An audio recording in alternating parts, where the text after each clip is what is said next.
आधी साल हॉस्पिटल में ही बनी रही थी। घर वालों की कसम खाओ, सुअर की पूंछ जैसी लड़कियां होती हैं, या तुमने और कुछ करने लगे तो भाई तुम्हारा ज़िंदगी बर्बाद है। देखो, अगर मैं तुम लोग को अपने बारे में थोड़ा और बताऊं तो मैं तुम लोग को एक बात तो पक्का बताना चाहूँगी कि लाइफ में वही करना चाहिए जो तुम लोग को अच्छा लगता है। मतलब जो चीज़ें तुम्हें नहीं अच्छी लगती हैं, अगर तुम वो लाइफ में करोगे उनका रिजल्ट ठीक अपोजिट रहेगा। जैसे मैं तुम लोग को अपने बारे में अगर बात करूँ, मैं अपने एक्सपीरियंस से अगर तुम लोग को बताऊँ, तो मैंने 12th पास आउट करी। 12th पास आउट करने के बाद मैंने नीट के लिए प्रिपेयर किया। मैं नीट नहीं करना चाहती थी, लेकिन फिर भी मैंने ऐसा फ्लो में कर लिया क्योंकि उस टाइम पे बहुत ज़्यादा स्कोप था। अभी भी दो चीज़ों में बहुत ज़्यादा स्कोप है। अगर तुम लोग सीबीएसई बोर्ड से हो तो तुम्हें नीट और जेई बहुत ज़्यादा स्कोप वाला सीन है। अगर यूपी बोर्ड से हो तो फिर तुम्हें एसएससी, सीजीएल, पुलिस, रेलवे, ये वाली चीज़ें बहुत ज़्यादा, इनका बहुत स्कोप है। इसके बाद तो सब बेकार ही है भाई। अगर तुमने बिजनेस स्टार्ट कर दिया या तुमने और कुछ करने लगे तो भाई तुम्हारा ज़िंदगी बर्बाद है, सब ऐसा वैसा कहते हैं ना। और दूसरी चीज़ होती है, पहली चीज़, अगर तुम किसी में फेल होते हो उसका पहला रीज़न ये है कि तुम अपने मन का काम नहीं कर रहे हो। दूसरी चीज़ ये है प्रेशर। भाई प्रेशर ज़रूरी नहीं है। अच्छा हाँ, प्रेशर दो टाइप के होते हैं। प्रेशर की बात हम लोग बाद में करते हैं, पहले मैं बताती हूँ अपना कुछ प्रीवियस लाइफ में। जब भी मैं 8th में थी, मुझे राइटिंग का बहुत शौक था। स्टिल आई लाइक राइटिंग, मुझे राइटिंग का बहुत शौक है। मैं पोएम लिखती हूँ, स्टोरीज लिखती हूँ, मुझे बहुत अच्छी लगती है राइटिंग। तो मैं जब 8th क्लास में थी, मैंने अपना पहला आर्टिकल लिखा था। और मैंने वो आर्टिकल स्कूल में, जैसे मैंने, भाई मेरे लिए बहुत बड़ी अचीवमेंट थी कि मैंने कुछ किया, कुछ अच्छा किया। मैंने अपने दोस्तों को बताया, अपनी फ्रेंड्स को बताया। भाई वो लोग बोले कि भाई तू लेके आ, भाई हम देखेंगे भाई ऐसा क्या तुमने गजब का लिख डाला। तो भाई मैं लेके गई, और भाई इसे कुछ कुछ नहीं, जो सुअर की पूंछ जैसी लड़कियां होती हैं, उन्होंने भाई मेरा आर्टिकल लिया। मेरी डायरी है, 2015 की बात है, तब मैं 8th में थी। मैंने दिखाया, भाई उन लोग ने पढ़ा। उन लोग को लगा कि मैंने लिखा ही नहीं। भाई वो एकदम कुछ वैसी लड़कियां नहीं होती, एकदम टीचर के एकदम आसपास घूमती रहती हैं, कैसा बोले, शहद और मधुमक्खी वाला रिश्ता होता है ना, ऐसे ही टीचर और स्टूडेंट का रिश्ता बनाने वाली कुछ लड़कियां होती हैं। तो भाई उन्होंने मेरा आर्टिकल टीचर्स को दिखा दिया। तो एक टीचर जो मैम थी, उन्होंने बोला कि अगर तुमने ये लिखा है, पहले तो उन्होंने भी विश्वास नहीं किया। उन्होंने ऐसे बोला कि अगर ये तुमने लिखा है, सच में लिखा है, तो तुम आगे चल के अच्छी राइटर बन सकती हो। उन्होंने ऐसा बोला। दूसरे टीचर बोल रहे कि मैं मानता ही नहीं कि तुमने लिखा है, कहीं छापा है। जो पेपर होता है उसमें जो होता है बीच का पेज संपादकीय वाला, तुमने उसमें से छापा है। भाई अब तुम, भाई 8th क्लास की बच्ची किसी को क्या प्रूफ करेगी। मैंने किसी से कुछ नहीं बोला। अब वो लड़कियां बोल रही हैं कि तुम घर वालों की कसम खाओ, अपने इनकी कसम खाओ, उनकी कसम खाओ कि तुम नहीं लिखा है। भाई मैं क्यों कसम खाऊं, भाई मैंने लिखा है, मुझे पता है। हाँ, अगर तुम मेरे चैनल से जुड़े रहोगे तो डेफिनेटली मैं तुम लोग को अपनी पोएम वोएम सुनाऊंगी। मैं फिलहाल एक पोएम लिख रही हूँ। तो फिर किसी ने वो बात नहीं मानी। कुछ लड़कियों ने ऐसे बोला कि अगर तुम किसी भी क्रिएटिव फील्ड में जाओगी तो तुम्हारे पेरेंट्स अलाउ नहीं करेंगे। जबकि मैंने अपने घर पे कभी नहीं पूछा था, मैंने बस उनकी बात मान ली कि हाँ अगर मैं गई तो मेरे घर वाले नहीं अलाउ करेंगे।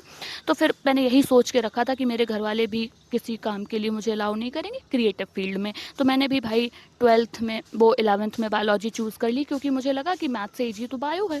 तो मैंने बायो ले ली। फिर मैंने सब लड़कियों से पूछा कि तुम लोग क्या करोगे, तो लड़कियों ने बोला नीट की तैयारी करेंगे, कुछ नहीं तो बीएमएस तो मिल ही जाएगा। भाई पहली साल मैंने पेपर दिया, मैंने 2020 में अपनी 12th कंप्लीट करी। मैंने 2021 में नीट का फर्स्ट टाइम एग्ज़ाम दिया। मेरे अच्छे नंबर आए थे, 450 के अराउंड का। कॉन्फिडेंस आ गया कि भाई हमें तो कुछ आता नहीं था, पढ़ के नहीं गए थे, फिर भी मेरे इतने नंबर आ गए। क्योंकि 2021 में मैंने कुछ नहीं पढ़ा था, क्योंकि मेरी बहन की तबीयत ख़राब थी। तो मैं ऑलमोस्ट आधी साल हॉस्पिटल में ही बनी रही थी। तो मुझे कॉन्फिडेंस आ गया। मैंने सेकेंड टाइम दिया, मेरे 500 के अबव नंबर आए। उस टाइम मुझे बीएमएस मिल रहा था, लेकिन मैंने नहीं लिया, क्योंकि ओवर कॉन्फिडेंस का कीड़ा जब आपके शरीर में रेंगने लगता है तो आप बौरा जाते हैं। फिर इसके बाद मैंने एक बार और एग्ज़ाम दिया, पेपर लीक हो गया। पेपर लीक हो गया, फिर भाई मतलब पेपर लीक होने के बाद मुझे मन नहीं हुआ। पापा ने अच्छे मन से पूछा कि बेटा तुम सच में नीट करना चाहती हो क्या। मैंने कहा कि, मैंने कुछ बोला नहीं। फिर मैंने सच में सोचा, देन आई रियलाइज़ कि हाँ भाई मैं नहीं करना चाहती। ठीक है, मतलब मैंने 1 साल कंटिन्यू इसी बारे में सोचा कि मुझे क्या करना चाहिए, क्या करना चाहिए। एक तो इंट्रोवर्ट हूँ, कहीं बात नहीं कर पाती किसी से, कहीं बाहर जाती नहीं हूँ, मतलब मेरा क्या होगा। 1 साल मेरा पूरा ऐसे, डिप्रेशन तो नहीं बोलेंगे कि हाँ कुछ सोच नहीं रहे, डिप्रेशन तो नहीं बोलेंगे, लेकिन हाँ एकदम चिड़चिड़ी रहने लगी। फिर इसके बाद तो मैंने घर पे दिखाया। मैंने कहा कि अगर मैं कंटेंट क्रिएशन करूं तो किसी को प्रॉब्लम होगी। मम्मी से पूछा, मेरी मम्मी बहुत सपोर्टिव है। मम्मी ने कहा कि हाँ कर लो, मतलब हम इसमें क्या प्रॉब्लम है। तो तो मैंने स्टार्ट कर दिया, मैंने पापा को नहीं बताया। फिर मैंने पापा को भी बताया, उन्हें भी कोई प्रॉब्लम नहीं हुई, क्योंकि पता है मेरे, क्योंकि मतलब वो लोग बहुत सपोर्टिव हैं। अब प्रेशर की बात करें, अब मैंने ये बता दिया कि मैंने पेरेंट्स सपोर्टिव है, प्रेशर किस बात का है भाई? जिनके पेरेंट्स सपोर्टिव हैं, उनको हर बात पे सपोर्ट करते हैं, वो जो बोलें वही करते हैं, वही बच्चे जान सकते हैं कि सपोर्टिव होने का प्रेशर कितना होता है।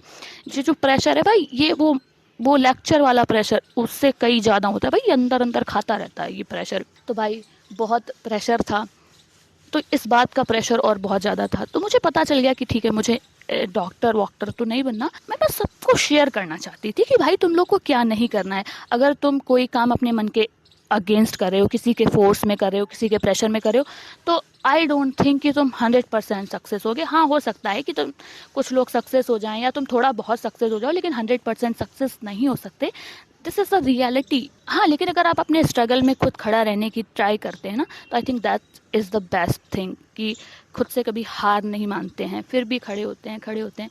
क्योंकि अभी मतलब मुझे कभी कभी कमेंट्स आ जाते हैं ना, तो मुझे अच्छा लगता है, तो मैंने सोचा कि हाँ, मुझे अपने बारे में कुछ और शेयर करना चाहिए। That's why I am making this video. So thank you, I think it's all for today. और मतलब इसके अलावा मेरे पास कोई बहुत बड़े बड़े खजाने नहीं है ना, कि मैंने कहीं सोना छिपा दिया, कहीं क्या कर दिया। यही इतना ही थोड़ा स्टोरी था, तो मुझे लगा कि हाँ, तुम लोग को ऐसी गलती नहीं करनी चाहिए, तो मैं ये शेयर कर देती हूँ एज अ एल्डर या फिर यंगर जो भी हो, तो मैंने ऐसा शेयर कर दिया।